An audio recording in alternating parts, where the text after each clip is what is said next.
Hey, look, by now you've greeted your customer like a pro and you've uncovered their needs with real conversational fact finding. Okay. So now comes the moment where most salespeople either gain control or they lose it completely. That's right. This is the step where you actually finally get to pick the car, and not just any car, the right car. There's a difference. Today's all about vehicle selection mastery. And it's your third step on the road to the sale. Because if you have ever had a deal fall apart halfway through the test drive, it probably started right here. So let's start with a mindset shift. You are the expert. That means your customer is not here to browse. They're here to be led. If you give them 10 options, you give them 10 reasons to hesitate. But if you confidently guide them to the right vehicle based upon what they told you in your discovery step, they'll feel clarity and not pressure. So here's the golden rule. Don't show them everything. Show them the right thing. That's not controlling. That's leadership.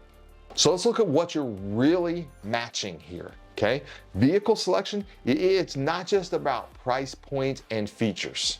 You are actually matching three things. Number one's lifestyle.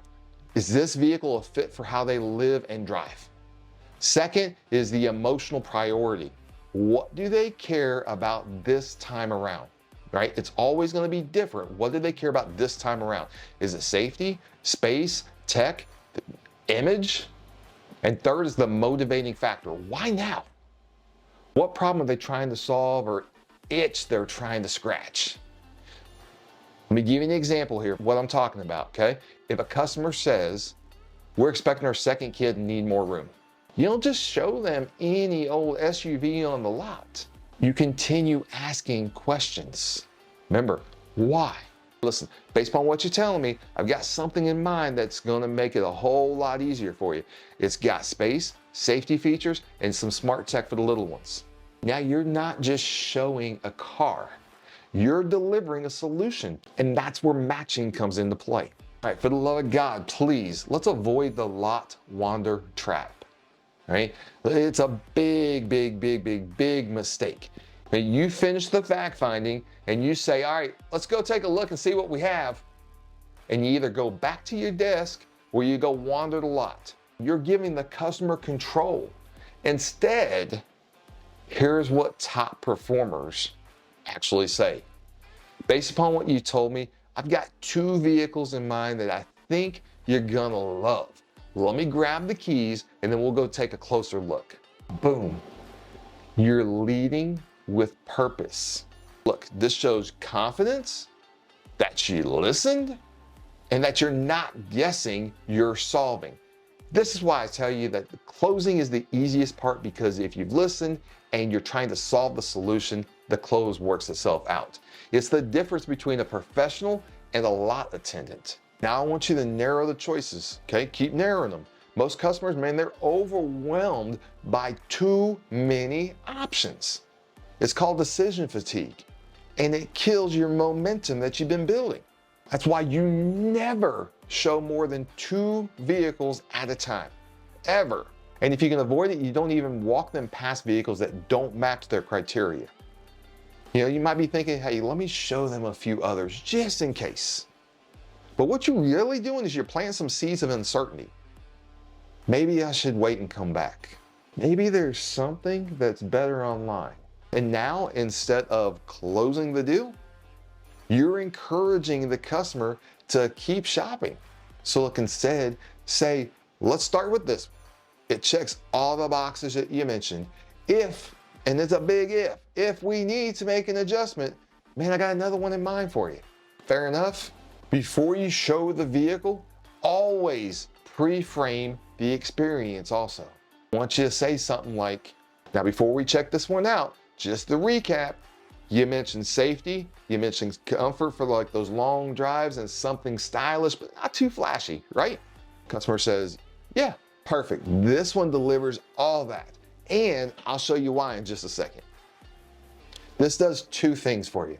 All right, it reconfirms their buying criteria.